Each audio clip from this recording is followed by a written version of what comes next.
முதலமைச்சர் செல்வி ஜெயலலிதா தலைமையிலான தமிழக அரசின் 4 ஆண்டு சாதனைகள் மற்றும் மக்கள் நலத்திட்டங்கள் குறித்து மாநிலம் முழுவதும் பொதுக்கூட்டங்கள் மற்றும் பிரசுரங்கள் விநியோகிக்கும் பணிகள் தொடர்ந்து நடைபெற்று வருகின்றன.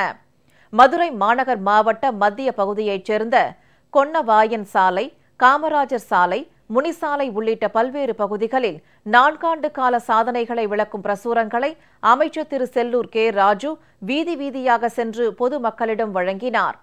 நாகை மாவட்டம் பழைய பேருந்து நிலையம், பெரியகடை வீதி, தெற்கு வீதி உள்ளிட்ட பல்வேறு பகுதிகளில் கழக அரசின் சாதனைகளை விளக்கும் பிரசுரங்களை அமைச்சர் திரு கே. ஏ. ஜெயபால் பொதுமக்களிடம் வழங்கினார்.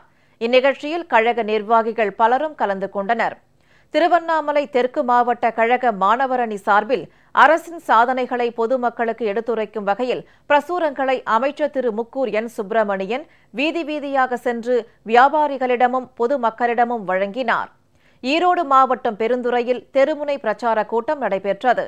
இதில் அமைச்சர் திரு தோப்பு என். டி. வெங்கடாச்சலம், நடிகை பபிதா ஆகியோர் பங்கேற்று கழக அரசின் சாதனைகளை பொதுமக்களிடம் எடுத்துரைத்தனர். திண்டுக்கல் மாநகராட்சிக்குட்பட்ட பல்வேறு பகுதிகளில் கழக அரசின் 4 ஆண்டு சாதனைகளை விளக்கும் பொதுக்கூட்டங்கள் நடைபெற்றன. இதில் நாடாளுமன்ற உறுப்பினர் திரு ஆர். பி. உதயகுமார் கலந்து கொண்டு சிறப்புரையாற்றினார். இந்நிகழ்ச்சியில் கழக நிர்வாகிகள், மாநகராட்சி உறுப்பினர்கள், பொதுமக்கள் பலரும் கலந்து கொண்டனர். தேனி மாவட்டத்தில் கம்பம் நகராட்சிக்குட்பட்ட பகுதிகளில் கழக அரசின் சாதனைகளை விளக்கும் பிரசுரங்களை கழகத்தினர் வியாபாரிகளிடமும் பொதுமக்களிடமும் வழங்கினர். இந்த நிகழ்ச்சியில் கழக அமைப்பு பிரதிநிதிகள், பாசறை நிர்வாகிகள் கலந்து கொண்டனர். இதேபோல் கோம்பை மற்றும் கூடலூரில் தெருமுனை பிரச்சாரம் நடைபெற்றது. இதில் தலைமை கழக பேச்சாளர்கள் கலந்து கொண்டு தமிழக அரசின் சாதனைகளை விளக்கமாக எடுத்துரைத்தனர்.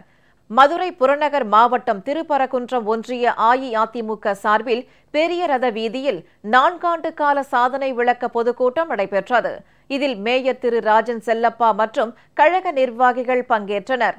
நெல்லை மாநகர் மாவட்ட கழகம் சார்பில் சங்கரன் கோவிலில் நடைபெற்ற நிகழ்ச்சியில் சட்டமன்ற உறுப்பினர், கழக நிர்வாகிகள் உட்பட பலர் கலந்து கொண்டனர்.